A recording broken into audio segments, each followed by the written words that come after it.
ಈ ಬಾರಿಯ ವಿಶ್ವವಿಖ್ಯಾತ ಮೈಸೂರು ದಸರಾ ಮಹೋತ್ಸವದ ಉದ್ಘಾಟನೆಗೆ ಇನ್ನೇನು ಕೆಲವು ದಿನಗಳು ಬಾಕಿ ಇರುವ ಒಂದು ಹಿನ್ನೆಲೆಯಲ್ಲಿ ಅರಮನೆ ನಗರಿಯಲ್ಲಿ ಕೂಡ ಸಿದ್ಧತಾ ಕಾರ್ಯಗಳು ಬರೆದಿದ್ದಾವೆ.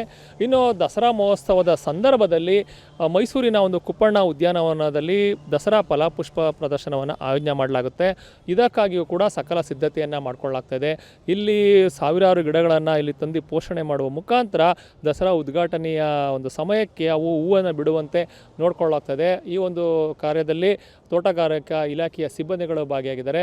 ಅದೇ ರೀತಿ ಇಡೀ ಕುಪ್ಪಣ್ಣ ಪಾರ್ಕ್ನ ಮೂಲೆ ಮೂಲೆಯಲ್ಲೂ ಕೂಡ ವಿವಿಧ ಬಗೆಯ ಗಿಡಗಳನ್ನು ತಂದು ಇಲ್ಲಿ ಪೋಷಣೆ ಮಾಡುವ ಮುಖಾಂತರ ಫಲಪುಷ್ಪ ಪ್ರದರ್ಶನವನ್ನು ಅತ್ಯಾಕರ್ಷಕ ಮಾಡೋದಕ್ಕೂ ಕೂಡ ಈಗ ಎಲ್ಲ ಒಂದು ಸಿದ್ಧತೆಗಳು ಕೂಡ ಇಲ್ಲಿ ಬರೆದಾಗ್ತದೆ. ಯಾಕೆಂತಂದರೆ ಒಂದು ದಸರಾ ಮಹೋತ್ಸವದ ಸಂದರ್ಭದಲ್ಲಿ ಆಯೋಜನೆ ಮಾಡುವಂತಹ ಫಲಪುಷ್ಪ ಪ್ರದರ್ಶನ ಒಂದು ದೇಶ ವಿದೇಶಗಳ ಒಂದು ಲಕ್ಷಾಂತರ ಮಂದಿಯನ್ನು ಒಂದು ಸೂಜಿಗಲ್ಲಿನಂತೆ ಸೆಳೆಯುತ್ತೆ.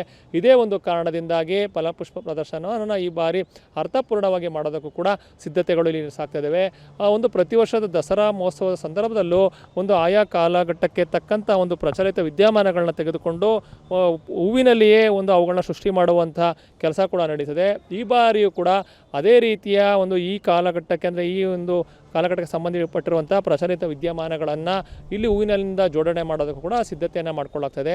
ಒಟ್ಟಾರೆಯಾಗಿ ವಿಶ್ವವಿಖ್ಯಾತ ಮೈಸೂರು ದಸರಾ ಮಹೋತ್ಸವದ ಉದ್ಘಾಟನೆಗೆ ಈಗ ದಿನಗಣನೆ ಆರಂಭ ಆಗಿರುವ ಒಂದು ಕಾರಣದಿಂದಾಗಿ ಕುಪ್ಪಣ್ಣ ಉದ್ಯಾನವನದಲ್ಲಿ ಒಂದು ದಸರಾ ಫಲಪುಷ್ಪ ಪ್ರದರ್ಶನವನ್ನು ಆಯೋಜನೆ ಮಾಡೋದಕ್ಕೂ ಕೂಡ ಸಾಕಷ್ಟು ಒಂದು ತಯಾರಿಯನ್ನು ನಡೀತಾ ಇದೆ. ಇದೇ ಒಂದು ಕಾರಣದಿಂದಾಗಿ ಇಲ್ಲಿ ಸಿದ್ಧತಾ ಕಾರ್ಯಗಳು ಭರದಿಂದ ಸಾಗ್ತಾ ಇರೋದನ್ನು ಕೂಡ ನಾವು ನೋಡ್ತೀವಿ.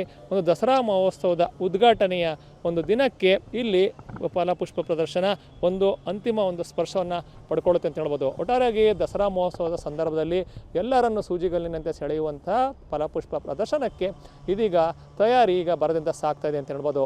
ಕ್ಯಾಮ್ರಾ ಪರ್ಸನ್ ಅರ್ಜುನ್ ಜೊತೆ ರಂಗಸ್ವಾಮಿ, ಪ್ರತಿನಿಧಿ ನ್ಯೂಸ್, ಮೈಸೂರು.